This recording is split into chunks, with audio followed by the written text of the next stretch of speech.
শুনেছিস মোহন, জমিদার বাড়ির ওই পুরনো কুয়াতে তো সোনার ভান্ডার রয়েছে, যা বহু বছর ধরে ব্যবহার হয়নি।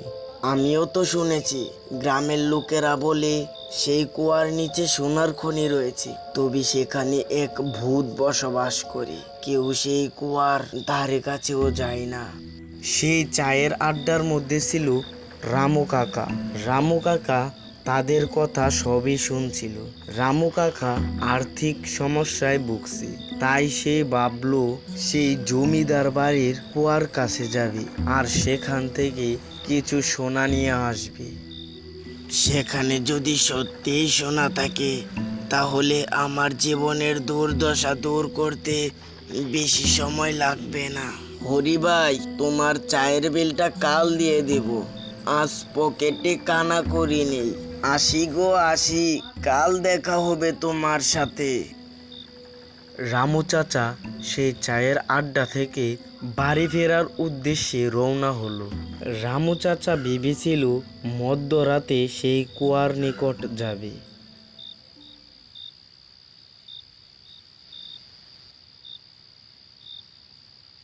একটু গভীর রাত হতেই রামু চাচা ঘুম থেকে উঠে বসলো।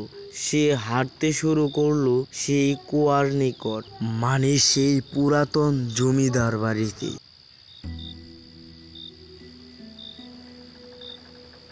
রাতের এই অন্ধকারে রামু চাচা বের হয়ে পড়ল একা একা। সে সময় গ্রামের মানুষ একেবারে ঘুমের মধ্যে রয়েছে। রামু চাচা তাদের এই গ্রামের জঙ্গলের মধ্য দিয়ে যাচ্ছে সেই জমিদার বাড়িতে।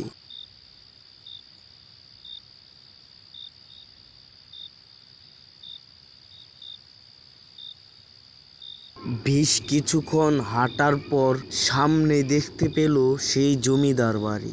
জমিদার বাড়ির উঠোনের মধ্যে রয়েছে সেই কুয়ো।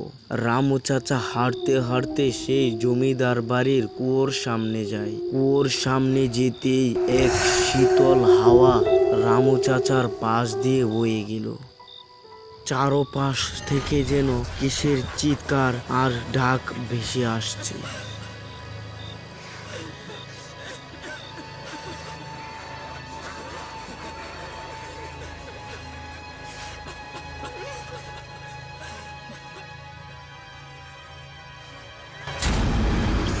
রামু চাচা তখনই দেখতে পেল এই কুয়ার ভিতর থেকে এক ভূত বেরিয়ে আসে।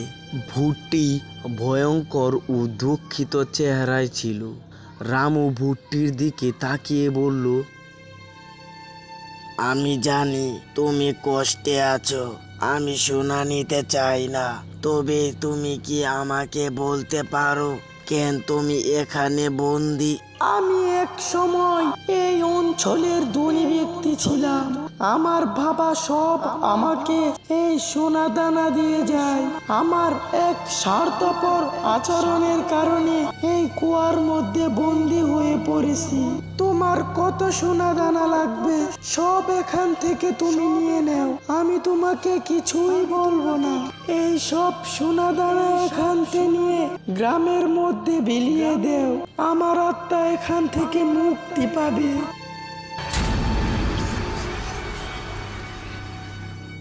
এই কথা বলে ভূতটি আবারও কুয়ার ভিতরে চলে গেল। কুয়ার ভিতরে ভূতটি চলে যেতে রামু দেখতে পেল কুয়ার পাশে 2 থলি সোনা রাখা। রামু সেখান থেকে এই 2 থলি সোনা নিয়ে চলে আসলো। সকাল হতেই রামু গ্রামের মানুষদের সাহায্য করতে শুরু করলো এবং সোনার মুদ্রার দ্বারা গ্রামের উন্নতি আনা শুরু হলো।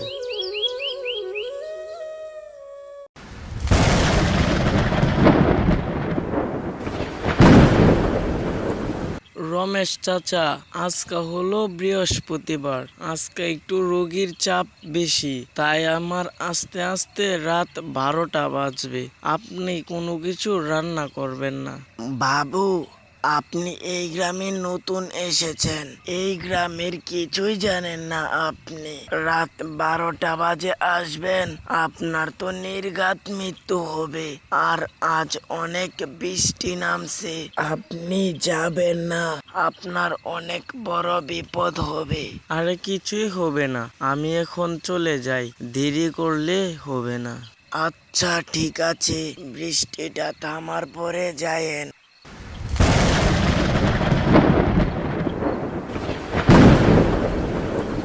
তখনও মুষলধারে বৃষ্টি নেমেই চলেছে, বৃষ্টির থামার কোনো নামই নেই। বৃষ্টি এমন ভাবে নামছে যে আজকে যেন বৃষ্টি থামবেই না।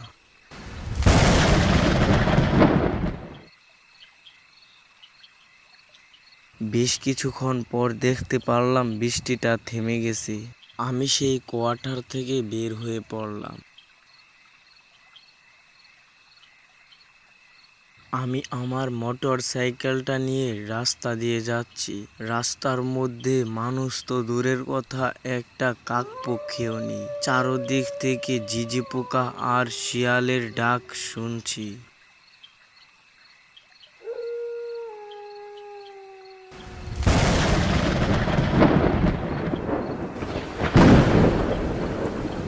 এখন মনে হচ্ছে আবার বৃষ্টি নামবে, তাই আমি মোটর সাইকেলের গতিটা আরো বাড়িয়ে দিলাম। তখন সামনেই দেখতে পারলাম কে যেন দাঁড়িয়ে আছে।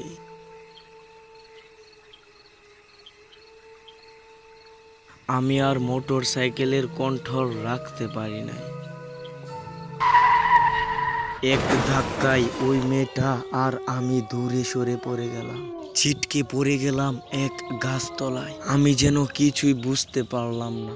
আমি একটু উঠে বসার চেষ্টা করলাম, কি থেকে কি হয়ে গেল কিছুই বুঝতে পারলাম না। তারপর আমি উঠে দাঁড়ালাম, সামনেই দেখতে পারলাম ওই মেয়েটা পড়ে আছে। চারদিক শুনশান, আর যেন কিসের চিৎকার ভেসে আসছে। তখন আমি সেই মেয়েটার দিকে এগিয়ে যাই। আমি সেই মেয়েটার কাছে যেতে বুঝতে পারলাম কিসের এক পচা দুর্গন্ধ আসছে। আমি আর সেখানে দাঁড়াতে পারছিলাম না। সেই সময় দেখতে পারলাম সেই মেয়েটা উঠে দাঁড়ালো। তার কি বিবস্ত্র চেহারা! আমি বুঝতে পারলাম এটা কোনো মানুষ না, এটা হলো কোনো প্রেত আত্মা। তারপর সামনে দিয়ে দেখতে পারলাম একটা গাড়ি আসছে। এই গাড়িটা আমাদের কাছে আসতেই সেই মেয়েটা উধাও হয়ে গেল। সেই গাড়িটা আসার কারণে আমি বেঁচে গেলাম।